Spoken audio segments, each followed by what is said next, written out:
Unit 12, Part 9. Okay, so I'm going to go through some examples of symbolizing categorical propositions. So these are a few of the exercises from exercises number 6. But this is, instead of running through what's said in section 7, symbolizing English categorical sentences. So read through section 7 of Unit 12 of the text, in combination with this lecture. Excuse me. So the overall advice for symbolizing English categorical sentences is to use the 3-step procedure.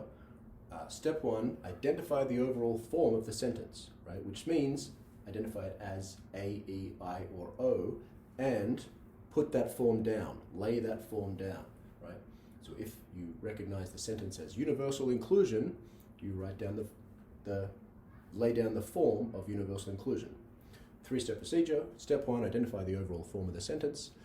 2, pick out the subject and the predicate, and then symbolize the subject and the predicate. We will see that this 3-step procedure, even though Klenk emphasizes it quite a lot more in Unit 13, when we're symbolizing categoricals with complex subjects and predicates, sometimes, especially towards the end of that chapter 13, that this strategy breaks down, and you cannot lay down the overall form of the sentence first. You kind of have to do some what she recommends, and we'll see what she does with the bear with cubs that attacks only when provoked example, something like that. We'll see that what she does is rephrase the sentence, rephrase it such that she has a quantifier and the subject in place, and then she has to rephrase the predicate to get a statement identical in meaning to the original one. So that's just to say that the method suggested here: identify the overall form, put that down first, pick out the subject and predicate. 3, symbolize the subject and predicate. It doesn't universally apply. Some very complex examples, you're going to have to give up this strategy and try something else. All right, but for these ones, it'll work. These Unit 12, we're only working with simple categoricals, or categoricals with simple subjects and predicates, simple propositional functions for subject class and predicate class. So really the first thing to do is identify the form, right? They're all categoricals, they're all relations between classes. We're asking what relation that is. That's what we're going to identify. Is it inclusion, exclusion, universal or particular, inclusion or exclusion? So what kind of categorical is? What kind of categorical is cats have fur? It doesn't tell you the quantifier, but clearly what is meant is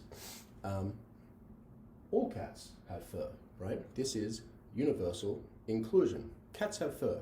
Give me a cat, I will give you something with fur. We're saying the class of things that are cats are included in the class of things that have fur. So that's universal inclusion. It's an A form, right? So lay down the form first. It's this, right? That's the form. That's the logical form of universal inclusion. Step 2, pick out the subject and predicate. Step 3, symbolize the subject and predicate. And we get CX, X is a cat, FX, X has fur. And that's that. Okay. While I'm on this one, let me, I didn't mention before, but if you read through page 228, also it's mentioned again on page 239, if you compare two categoricals, compare these two categoricals, whales are mammals, children are present. Right? The surface form of those two sentences is identical, but you will give different answers to the question, what is the proper form of each of those categoricals, right? But you only get that by actually processing for meaning, right? The way Klenk puts it is you sometimes have to use your common sense to understand what form is meant, right? So whales are mammals, children are present. You don't have a quantifier explicitly stated. There's no all, there's no some, right? So they're both inclusion, but is it universal inclusion or particular inclusion? Well, different answers in each case. When I say whales are mammals, that is universal inclusion. What is meant when you say whales are mammals is all whales are mammals. That's what's meant. That's an A form. children are present does not mean that all of the children that exist are present here. If you saw a sign that said children are present, you would be misreading it if you took it for an A categorical, right? That would be a misinterpretation, right? You'd be ascribing the wrong logical form to it. Children are present means some children are present, right? There exist children that are present. There exists at least one X such that X is a child and X is present, right? So children are present is an I form. Whales are mammals, children are present, one's an A, one's an I, even though the surface structure is the same, the surface grammar of the two categorical statements is identical, right? You've got the group noun, verb, predicate. But use your common sense, you process it for meaning, you get different answers to what type of categorical is. One's an A, one's an I. Similarly here, cats with fur. Am I saying some cats have fur? I think I'm saying cats have fur, all of them. You know, cats, the class of cats, are things that have fur. All right, not all animals bark. Okay, what do we do with this negation? Okay, so I think what is the negation negating? The entire rest of the sentence, right?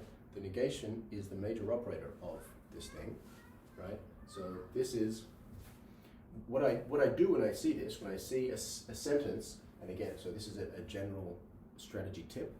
And when I see a sentence like this, and this is a strategy tip which is much more useful when what follows the not is really long and complex, right? And you have to do a lot of thinking to get the correct symbolization of that. Forget about, what I do is, this is the tip, forget about the not. Pretend the not is not there, and just symbolize this sentence. And once you've got that, since you know that it's the not is negating the entire sentence, when you have that sentence, you just add a tilde at the very left, at the very beginning, right? And that negates the whole sentence. So look at how that tip is applied in this very simple example. Forget about the not. What is it? It's negating all animals bark. So let me just symbolize all animals bark. Okay, all animals bark. It's clearly universal inclusion. So that's its form, right? All animals bark. It's an A form. That is the logical form of the A form. Identify the subject and predicate. Animals, predicate class, things that bark. AX, X is an animal. BX, things that bark. So what does this say now? When we translate this back into English to make sure I've got it right, this says, for all X, if X is an animal, X barks, or all animals bark.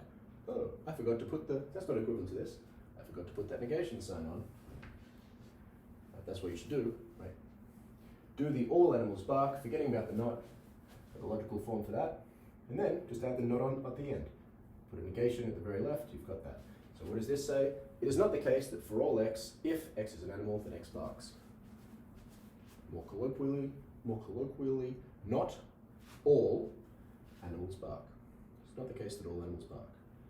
Yep, that is the symbolization for that. When I translate this back into English in my mind, I do arrive at something logically equivalent to this. Perhaps even exactly the same thing. And you should do that when you're translating to make sure you got the right answer. No reptiles have fur. What's my first question? My first question is, what type of categorical is this? This is a categorical. The subject class is, this subject is an entire class, reptiles. Inclusion, exclusion, universal, particular. No reptiles have fur. What's the relation between the classes? It's universal exclusion. I'm saying that if you're in the class of reptiles, the subject class is reptiles, you're excluded from the predicate class being things that have fur, right? So this is universal exclusion. That's an E form. Let me lay down the form, first of all. There. For all X. This is the E form, okay? That is the form. Please grasp that. That is the form of universal exclusion. Notice what pertains to the form. Universal quantifier, ranging over this whole propositional function, which is a conditional, and the predicate is negated. This is part of the form, this negation. Similarly, the logical form of the O is what? This is the logical form of the O categorical, dot negation, right? negation is part of the logical form of the O. That's the form of the O. Get a complex subject and predicate, put it in here and here, and you've got an O. Okay, so this is no reptiles have fur. I said it's universal exclusion. I recognize it as universal exclusion, so therefore it's E form, right? And now my subject and predicate is reptiles and things that have fur. Let me symbolize them, put them in the right place, in the subject and predicate place. Fx, x has fur, Rx, x is a reptile. Read it back. For all x, if x is a reptile, then x does not have fur. For all x, if x is a reptile, then it's not the case that x has fur. All reptiles don't have fur, which is equivalent to no reptiles have fur. Good. Only cats meow. Okay, I included this one because read page 241. 241 discusses only. Only reverses subject and predicate, right? You remember in sentential logic, P and Q, if P then Q versus P only if Q. So P if Q is Q hook P. What follows the if is the antecedent. So P if Q is Q hook P. But P only if Q is P hook Q, right? And look back to sentential logic, look up only in the index for that, and you'll remember there was a lottery example, and I said you should remember the lottery example, right? There's, what's the logical form of you will win the lottery if you have a ticket? Ooh, that's very exciting. That means, right, if I have a ticket, then I win the lottery. But what if I say you'll win the lottery only if you have a ticket? Not so excited, right? If I won the lottery, then I had a ticket. W hook T. So same thing here, and again, page 241, she has a lottery example. So first of all, let me do only cats meow. That's actually, so it's a universal. It is universal inclusion. It's an A form, I should have said. It's an A form with the subject and predicate reversed. So only cats meow. Subject is actually things that meow, right? Only cats meow is this. Really, this is equivalent to everything that meows is a cat. Only cats meow. Only cats meow means everything that meows is a cat. All meowing things are cats. Subject, meowing things. Predicate is a cat, or predicate is cats. Predicate class is cats. So it's this, mx, x meows. Cx, x is a cat. Only cats meow. For all x, if x meows, then x is a cat. Yeah, that's logically equivalent. All meowing things are cats is the same as only cats meow. So again, she had the lottery example, right? 241, it's only those who have tickets will win the lottery. Only those who have tickets will win the lottery. Correct symbolization is this. So in the English, only those who have tickets comes first and then win the lottery, WX comes next. But the correct logical form is this, as you should be able to hear from that example.